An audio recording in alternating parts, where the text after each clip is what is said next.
ak lu mënta xew loolu bokkul ci cër te ko dul joxe cër joxe woo njëkk màggaloo ki yàlla màggal yàlla du la màggal. ok jawriñ Ndiassé dama lay bàyyi nga nuyu d'abord laataa ñuy ñëw ci biir waxtaan wi namoon nañ la di la wax nga dal jàmm dans bonsoir ah. jërëjëf de la siyaar waaw.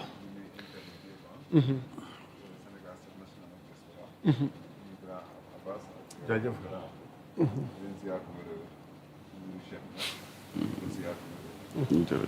macha allah alors doyen Abdoulaye Mboup li xew tey Koumpentoum débat nag posé wu na ndax dañ naan assemblée mooy deuxième institution c'est pas une obligation la dans l'ordre protocolaire bon ni état di doxee Grand Laye. man daal gis naa ñaari anciens députés particulièrement Cheikh Omar Sy pour le citer et Adji Mergane Kanouté waaw nekkoon vice-présidente du groupe parlementaire Benno waaw on s'en nekkoon rappelle. député lors des 2 précédentes législatures maanaam 14e et 13e ñoom ñaar bind nañu wax ni impossible que benn nit bu ñu nommé nekk fonctionnaire war a mën a jiitu wala jiital ki nga xam ne c'est un élu donc ñoom si règle de bienséance wax nañ ko ñoom si lu ñu bind comme ñoom ko gën a xam ñoom ko gën a min que ni effectivement si dans l'ordre protocolaire l'Assemblée nationale mooy la deuxième institution de ce pays là kon ñoom député yi si su dee dañuy xool rang-rang ñoom ñoo jiitu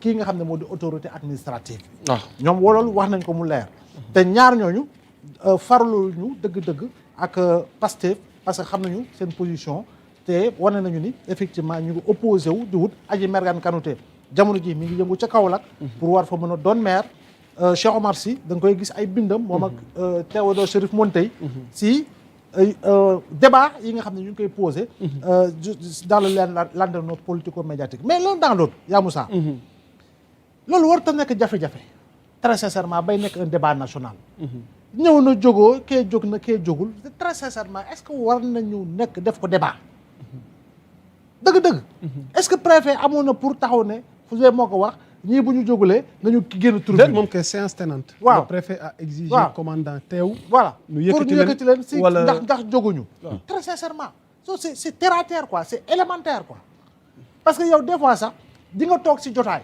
fa ngay toog sori kilifa jóg kilifa dugg si ñëpp jóg yow fa nga toog très sincèrement mais ay jóg nuyoo bañ a nuyoo mais loolu war na nekk un problème dans ce pays là quand même nañu respecter sénégalais yi quoi yaa Moussa ok sincèrement gis nga worma la nit ñëw nga jóg nuyu ko worma la protocole nag si doxalinu état effectivement am na kilifa nu muy ñëwee da ngay jóg daal di koy nuyu comme président bu ñëwee mais bien évidemment da ngay jóg parce que c'est la première session de ce pays là loolu cër la dëgg la te cër moom yàlla moo ko jox doomu aadama mais kilifa diine bi si wàllu boppam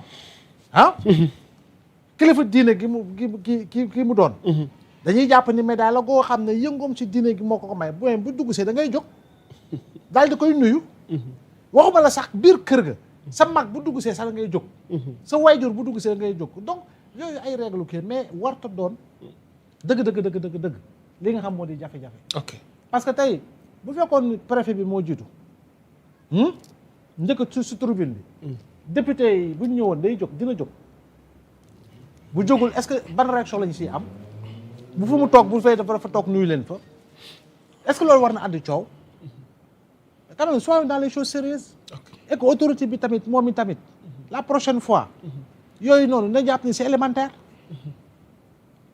na jàpp c'est élémentaire député yi ñoom am nañu réponse bind ko comme moom wax na député wax na ko ñoom nee nañu ñu moom position moo leen jaaxal ñaari député ñoo ko wax laa wax nee na moom position préfet moo leen jaaxal parce que dafa mel ni moom dafa làqu dafa nekk préfet làqu si mbubum politique di jëf-jëfu politique yaa ngi dégg di am ñoo xam ne ñoom lay gën a nàkkal par rapport ak et cetera bon loolu yëpp ba tey amul solo si sama gis-gis daal mooy ñoom lu ñu war a def ku si nekk sa cër na nga ko jox et puis jigéen la ñu jox ko cërub jigéen jàpp naa ne loolu amul solo ñaari député ay kilifa la ñu jox leen cërub kilifa pour véritablement passer mais les choses sérieuses yaa Moussa ñu ngi si yeneen mais ay jóg ni wala jógul léegi nag mu nekk débat man loolu ma jaaxal préfet tontu na la de balaa may jàll ci lu mu wax moom Safiatou Joséphine Dieng, waaw préfet du département de Koumpentoum, waaw nee na se lever lors d'une cérémonie officielle, respecter les symboles de l'État, ce ne sont pas des formalités vides, ce sont des gestes qui expriment notre attachement à l'unité nationale, à l'autorité de l'État et au bien commun. waaw d'accord naa si loolu lu mu wax noonu. waaw dama si d'accord naa si. très sincèrement. waaw da koo mel ne le président dina dugg si. waaw ala kulli haal da ngay jóg nuyu ko. mais di nga sore lool ci biir. yaa ngi dégg bañ a jóg boobu maanaam du marqué kenn parce que fa nga toog sore na. da koo mel ne la jox naa la mën la yaa Moussa. kër mbedd ba ndaje ba diw jóg ñëw na. jóg nañu ñii jóg nañu parce que tey di nga dem comité régional yi wala comité départemental yi di waajal pour di waajal gàmmu Léona Niassène ah gàmmu Léona Niassène autorités yi administratives bu ñu toogee kilifa bi nga xam ne xalifu Léona Niassène moom la yebal bu dugg see kilifa yooyu toog dañuy jóg loolu lan la du cër sama sëriñ ah kilifa diine yooyu bu dee ñoom toog nañu préfet dugg si wala sous préfet wala gouverneur dugg si ñoom dañuy jóg nuyu ko du cër kon boog joxante cër la je pense que am na ay règles yoo xam ne wax naa la ko au départ c'est protocolaire mais cependant warul nekk un débat national loolu laay wax man warul nekk un débat national parce que jóg na wala jógul loolu war nañ ko def débat national yaa Moussa très sincèrement. Abbas la tontu ci loolu ñuy avancer. li may tontu le préfet n'a qu'à revoir sa copie. Le préfet. Elle n'a n'a qu'à revoir sa copie. Ok. Dans la diplomatie. dafa am pàcc boo xamante ni mooy gérer tout ce qui est affaire protocolaire. Moi, je suis sorti du CNS en 2022. kon li ma koy wax xam na ko. C'est le gouverneur qui est l'autorité dans la région. Gouverneur moo yore cër gi représentant l'exécutif national. Gouverneur moo yore cëru président en région. Préfet cëru ministre de l'intérieur la yore. Préfet amul benn préfet bu yore cëru président de la République en région. amul. Je défie nag quiconque. Règle de préséance yi gouverneur la demandé loolu moo ko moom. C'est le chef de l'exécutif régional. Préfet en la matière dafa waroon ànd ak ñoom ñu duggandoo ñoom ñoo waroon a ànd duggandoo moo tax parfois en délégation l'autorité du ñëw seul ci yu mel noonu dañuy am bërëb bu ndegandiku ñu toog xaar député bi bu député bi ñëwee préfet ñëw fekk leen fa wala ñoom ñëpp ñu àndandoo duggandoo bu boobaa coow yii du am règle organisationnelle de préséance la de préséance balaa ngeen yi dugg ci activité bi dafay am préséance moo tax très souvent boo gisee ci gàmmu yi ak yooyu dañuy bàyyi bu gaa ñu ñëwee ñu am fu ñu leen dalal ba pare defal leen fa seen bernde ñuy naan le temps que autorité yëpp ñëw bu ñu ñëwee ñoom ñu duggandoo maintenant le député c'est l'élu du peuple préfet nomination moo ko fa bay bu subaa sax ministre mën na koo affecté le député kenn mënu koo affecté xaaral ma daaneel man li ma lay wax nii lu ñu jàng la. Non mais Abbas man je te parle du décret numéro 99 252 du 19 mars 1999 balaa ngaa sori doyen. nga baal ma mais. Le protocole applicable aux cérémonies publiques au Sénégal est fixé par le décret numéro 99 252 du 19 mars 1999 fixant l'ordre de préséance des corps et des autorités aux cérémonies publiques pris sur le rapport du Premier ministre et publié au journal officiel. Absolument. Ce texte dispose en son article 1er que lorsque les corps et autorités sont convoqués ensemble par un acte du gouvernement à des cérémonies publiques, ils y prennent rang suivant un ordre de préséance précisément déterminé. Selon qu'il s'agit de cérémonies tenues à Dakar, dans les régions ou dans les départements. À Dakar, le décret énumère dans un ordre strict les plus hautes autorités de l'État. Le président de la République, le président de l'Assemblée nationale, le président du Sénat lorsque l'institution existe, le Premier ministre, le président du Conseil économique et social, le président du Conseil constitutionnel, le gouvernement et le bureau de l'Assemblée nationale et du Sénat, puis l'Assemblée nationale. Le Sénat le Conseil constitutionnel, le Conseil d'État, la Cour de cassation, la Cour des comptes, le médiateur de la République, le président de l'Observatoire national des élections, le président du Haut Conseil de l'audiovisuel, le grand chancelier de l'Ordre national du Lion, le secrétaire général du gouvernement et des services présidentiels, les plus hautes autorités militaires, universitaires, judiciaires, administratives et locales, ainsi que les délégations de la présidence de la République et des ministères. Cette liste, particulièrement détaillée, consacre un ordre objectif de préséance qui ne se confond ni avec une hiérarchie d'honneur purement mondaine, ni avec une supériorité personnelle. Dans les régions, l'article correspondant du décret place en tête le gouverneur de région, Absolument.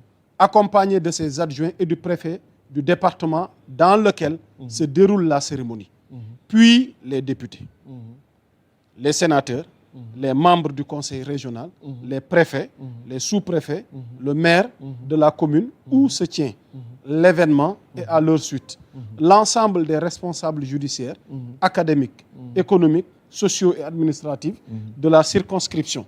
Dans les départements, la même logique est déclinée en mettant en tête le préfet, représentant de l'État, suivi notamment des députés de la région, des sénateurs, du président du conseil régional, des sous-préfets, du maire de la commune concernée, puis des chefs de juridiction, des autorités militaires, des services déconcentrés et des corps professionnels. Ainsi, le décret 99-252 ne procède pas par intuition politique ou par coutume variable. Il institue un cadre normatif clair, opposable à tous. wax bi leer na. waaw waaw lii. waaw ça a été révisé. demal nga xool ko. demal nga xool ko. révision bi. ak diplomatie. Il y a eu révision. dafa am un texte qui s'appelle diplomatie. xam nga kan moo ko def. maître Madické Niang.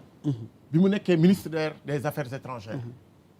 j'ai le document bu ñu dajee une prochaine fois dinaa la ko won. mais l'un dans l'autre. jawrin yaakaar naa ni. le problème ne se pose pas en tant que autorité. parce que déglu nañu. toutes les versions. les versions bi dafa am lu ci lalu loo xamante ni nit ñi bëgguñu ko wax. est-ce que le préfet am na autorité nga fekk un député fu mu toog nga ne ko da ngay génn ci bërëb boobu. man poser le débat foofu laa ko doon poser. c'est-à-dire man dama jàpp ni bi mu joxe injonction. injonction mais da ngeen di mën a. pourquoi jóg nuyu ma. Yamoussa dafa leen ko ngeen génn. pourquoi tout ça. yow tu es le chef de l'exécutif wala yow yaa ngi ci département bi. waaw di liggéey ñoom tamit dañu am cër. à quel titre la fa député yi ñëwee. à quel titre. ça dafa bëri ay paramètres yoo xamante ni maîtriser wuñu ko waaye buñ ci xuusee. l'un dans l'autre dama jàpp ni que ni à titre de collaboration. le problème ne doit pas se poser. ok à titre de collaboration. préfet collaborateur la. gouverneur collaborateur la. député collaborateur la. les institutions doivent collaborer. lan mooy problème mu détail mooy li ma la doon wax rek en introduction ñun on aime trop se focaliser sur des détails. comme ça les préoccupations des Sénégalais sont ailleurs. merci. gouverneur préfet ak yooyu. seen problème avec les élus. au niveau décentralisé ça a toujours été conflictuel.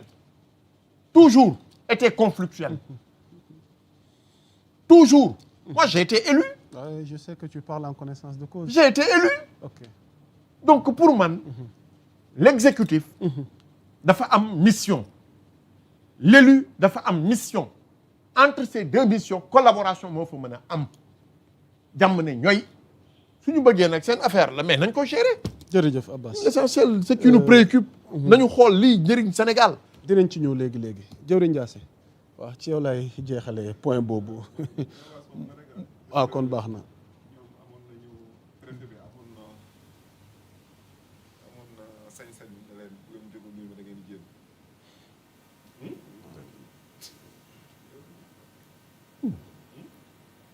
Abbas waxee yow dañ laa fal ñi ce sont des élus kenn mënu leen daax boo ñëwee ñoom jóguñu mais mel na ku leen gisul rek ignoré leen ngeen def seen cérémonie. wax dëgg la preuve li nga wax détourné nañu communication cérémonie bi. li waroon am ci cérémonie bi nit ñi war koo xam yëg ko dégg ko jàngat ci ba dox ci détourné nañ ko ci détail bi.